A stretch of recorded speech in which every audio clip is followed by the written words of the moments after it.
Next guest, Luke DeCock is the sports columnist for the Raleigh News and Observer, who joins us on the program. Luke, good morning. What was your reaction when you watched the interview on Sunday morning with Bill and his girlfriend?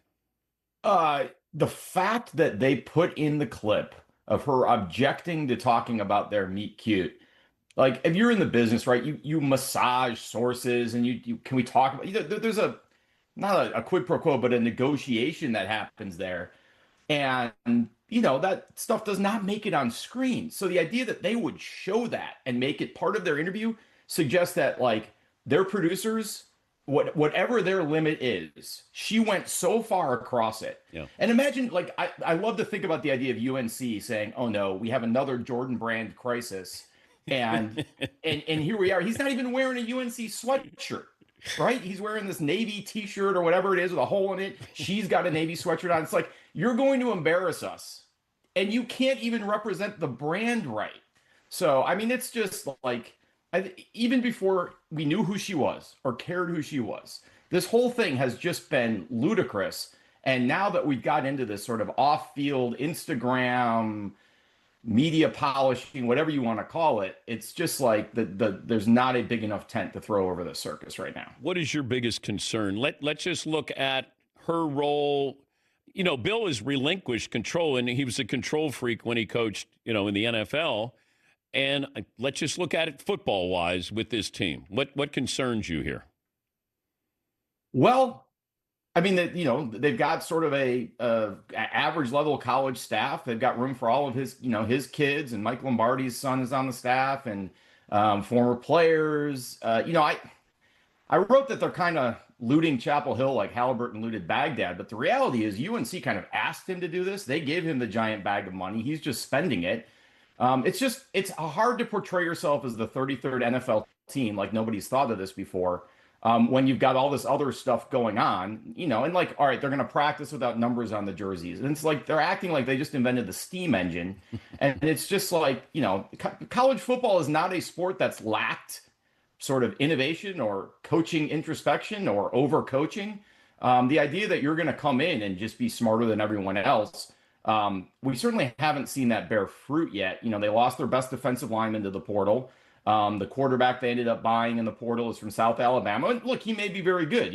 Certainly Cam Ward jumped up levels and other guys have, but it's still South Alabama and going up against now ACC future NFL cornerback. So there are a lot of sort of questions just on the football side of things. And there were from the moment he was hired. This is a program that hasn't won an ACC title in 45 years. Basically, the age gap between him and Jordan is how long it's been since they've won an ACC title. You're killing it here, Luke. I like this. Are they going to do a Jordan Brand logo with her? My sense is, The Athletic had a story today about how the Hard Knocks thing fell, or really sort of the TikTok and how, not really a why or a how, but sort of the Hard Knocks thing fell apart.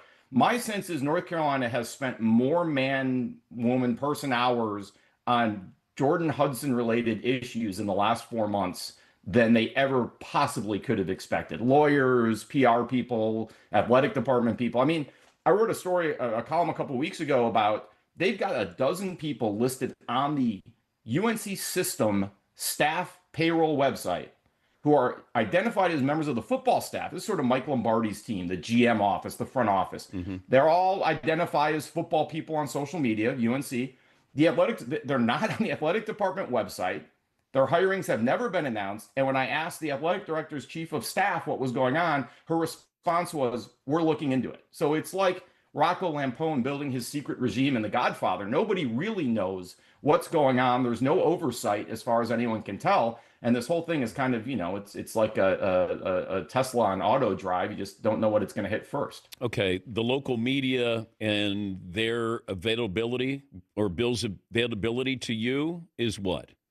About what you'd expect. We talked to him before the start of spring practice. We talked to him when he was hired. As far as I know, maybe, Mike Lombardi's been available once on signing day. He spoke to the fans on their spring game. They did practice like a pro, like he used to do with the Patriots. He spoke to the fans, but not to the media. So it took him 2 months to do UNC's own internal podcast. So, even the stuff that the school wants him to do hasn't exactly been easy in coming. But I think we all expected that, right? Like there's no NFL access rules here. You're not required to meet after a OTA or a certain number. It says in his contract he has to fulfill media responsibilities, but there's absolutely no way to enforce that. So, we may not even, who knows? We may not talk to him after practices in August. We may not talk to him after games. We may only talk to him after games. That's all up in the air right now. But in that respect, it's sort of been what you expect. He's Luke DeCock. He covers North Carolina football. He covers sports there in the Raleigh, North Carolina area. Raleigh News and Observer sports columnist. I wanted to be fair to Belichick in this situation. If I was in the chair, I'm interviewing him. She's interrupting.